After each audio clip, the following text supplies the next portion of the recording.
Hello, my friend. Have you ever had something to say and then suddenly went quiet? Have you ever stumbled through a conversation only to think later, that's what I should have said? Do you ever feel like what you're saying is getting completely lost in translation? Well, you are not alone, my friend. Get ready to level up your communication skills. My name is Kathy Riley. I'm your host and communication expert with over 25 years in litigation and then another 15 as an entrepreneur working with teams and corporations. And our goal here is to inspire you with tools, systems, techniques guaranteed to shift the way you connect with others. From mastering the art of a tough conversation to combating what I call the itty bitty shitty committee, we are going to start breaking those bad habits. And today, I'm curious, have you ever been in a conversation or received a text, an email, something that stirs the pot, that creates conflict, that you disagree, that your spidey tingling senses went, were you feeling a little frustrated? Like there's an energetic and emotional reaction to what's ever said. Have you ever done that? Oh my gosh. It's funny. In the last couple weeks, this has really been a topic of conversation. So it's professional, right? Whether you're at work, because you spend a lot of time with the people that you work with, or whether it's home, there will be times where people say things, they have opinions, thoughts, strategies that you're going to disagree with. And it's beautiful because disagreement means that life's not boring because it'd be boring otherwise. We're going to disagree with each other. But there are times where that disagreement stirs the pot and it stirs up emotion. So how do you navigate that intellectually, respectfully, and to make progress, right? How do you do that?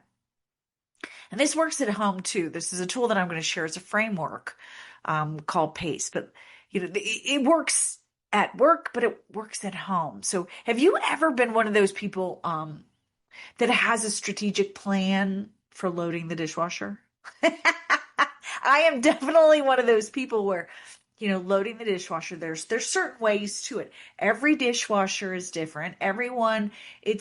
There's places for things so that everything gets cleaned, right? There's a strategery involved. I truly believe that and I follow it. And it's funny because my sister and I are very much on the same pattern with that, but I don't live with people who are on the same pattern. So there's even, if you've ever watched Ant-Man, I love Ant-Man. I think it's the second movie. It's the second. Paul Rudd is just awesome. And he's pretty darn cute too. But there's a scene where his roommate, who's also a convict, right?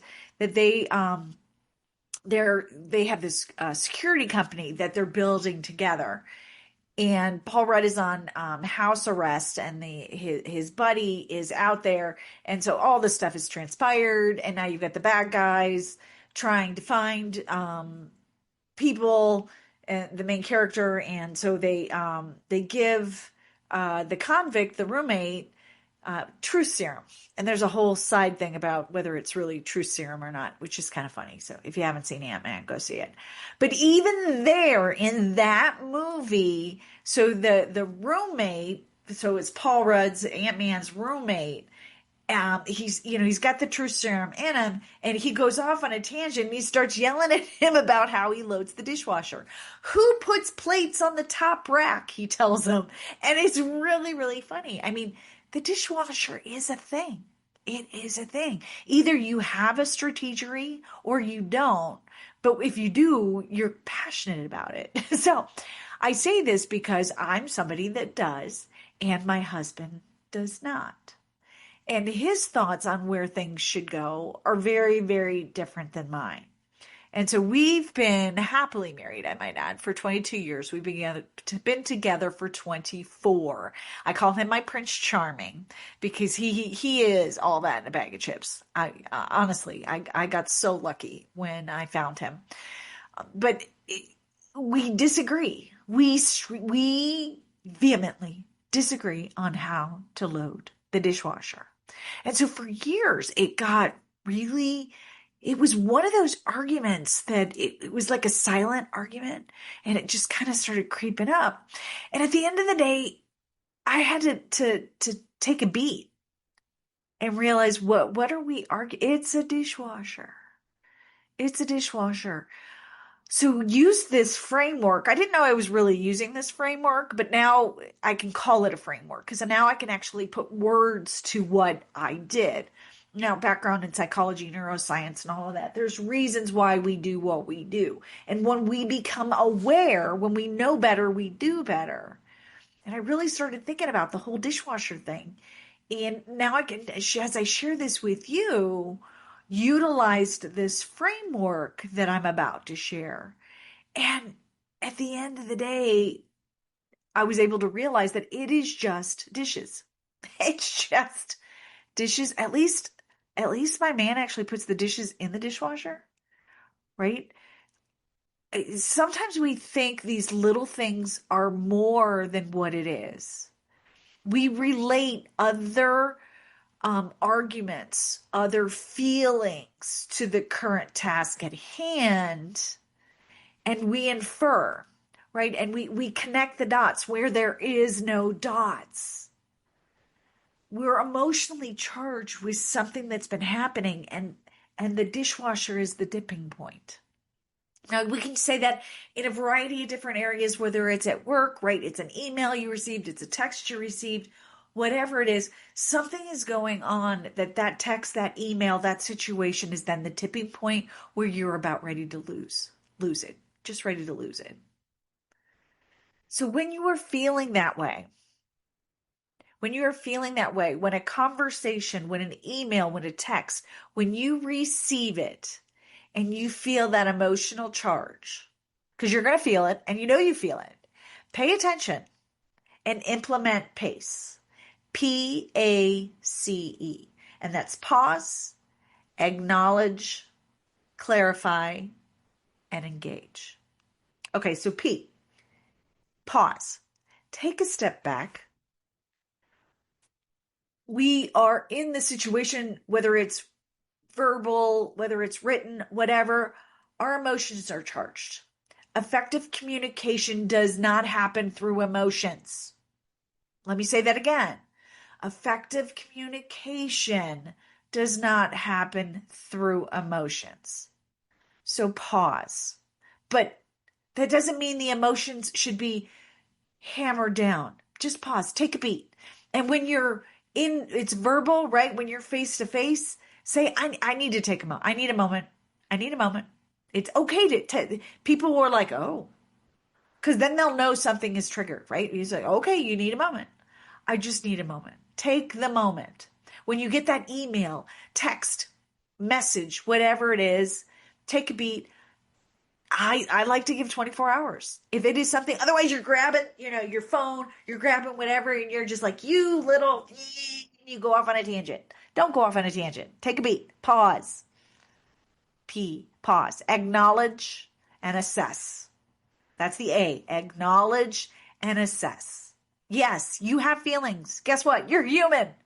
I have feelings. You have feelings. We all have feelings.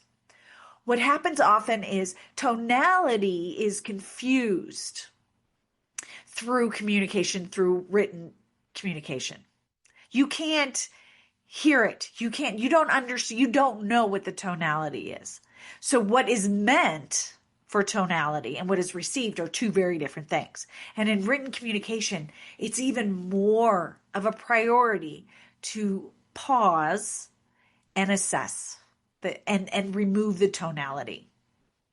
So pause. Okay. Acknowledge it. Yes, you're having feelings. Okay. But what are the feelings really about? Why am I having feelings over the dishwasher? The dishes are in the dishwasher. People went out of their way to put dishes in the dishwasher. Will the dishwasher actually get run and the dishes clean? Yeah, there's a better way to do it. But my way isn't always the right way. So is this such a big, my way isn't the only way, because everybody has a different thought process on it. So, okay, so assess. Okay, why are you feeling what you're feeling? So acknowledge that the fact that you're feeling something, do not ignore them, do not hide them, do not quash them. Because you quash them, and then next thing you know, it's building up until you explode. You don't want to explode. That's not the foundation for effective communication. So acknowledge them, assess them. What are we really talking about? You're feeling frustrated. Great. Frustrated about what? And you do this in your head. You do this internally. You don't have a dialogue about it. It's all about you, baby. It's all about you. So assess and then get clear. Look at the facts of the current situation, not what happened last week that really pissed you off. What is happening right here, right now? What are the facts? Strip away emotions, strip away tonality, strip away assumptions. If you don't know and you're making assumptions, now is the time to get clear. And that's the third. So C is clarity. Clarify. Put together the next best question to clarify. And you know what? Through acknowledge, reaction, and clarify, if you get curious, curiosity eliminates chaos, my friends. Curiosity eliminates chaos. So get really, really curious about what it is that you're really dealing with, and get curious about why they think differently. They are bringing this up that you don't understand why they're doing. Get curious and create questions that you can ask them to gain that clarity. I'm really curious. I don't see your viewpoint here. Can you help me understand? I'm really curious why, after 101 times of me telling you how to load the dishwasher, that you can't do it. And I did have this conversation with my husband. And at the end of the day, he's like, I loaded it the way it's supposed to be loaded. The plates are in the right spot for plates. The bowls are in the right. He just put it in a different area, right? But it's all in the right area. I like having, you can make fun of me. That's okay. I give you permission to make fun of me. I like having all the forks in one section and all the spoons in one section and all the knives in one section. It's easier to unload. That's my strategy with that. He does not abide by that. That is not, it gets clean. The fork is next to the spoon. Ooh, ah. Right? So we had clarifying questions, because part of it was, and this was years ago that we had this conversation. It was me thinking and reading into the situation. He's not listening.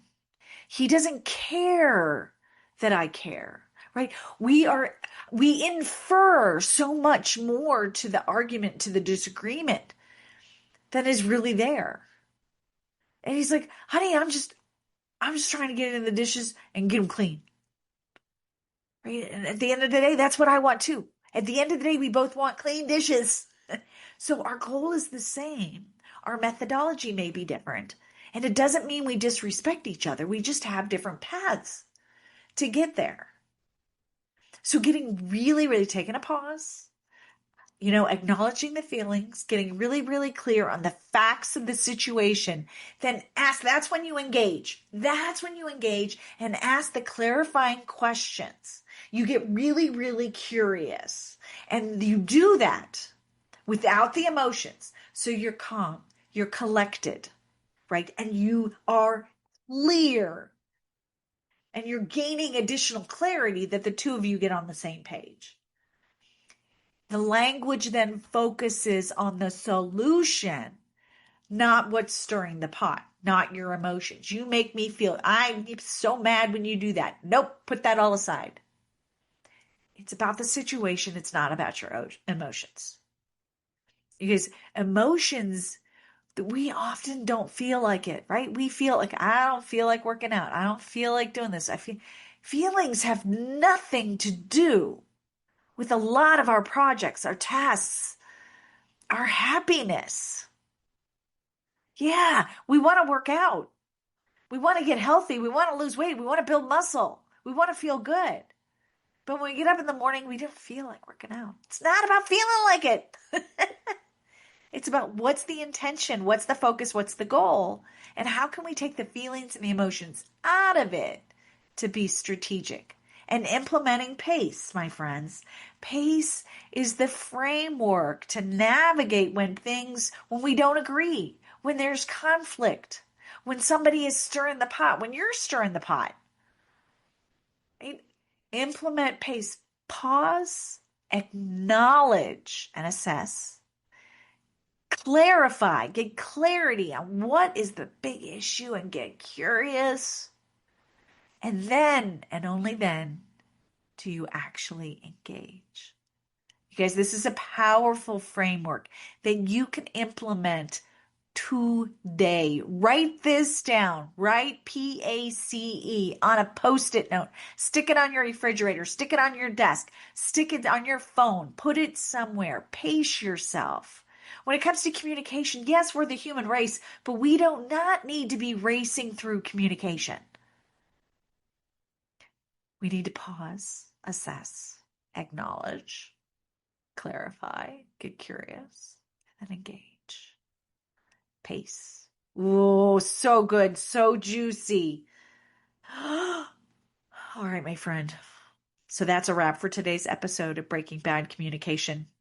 I really, truly appreciate you tuning in and listening to this. But before we sign off, don't forget to subscribe. We like subscribers, and share this. If you know somebody that could resonate, share this. Tag somebody. Know this, the quality of your life, my friend, honestly, the quality of your life is in direct relation to your ability to communicate. One has everything to do with the other. So the better you communicate, the more your life aligns with what you truly want. So go on, get out there. Use your voice, own your words, make them count and work for you. Giddy up, my friend.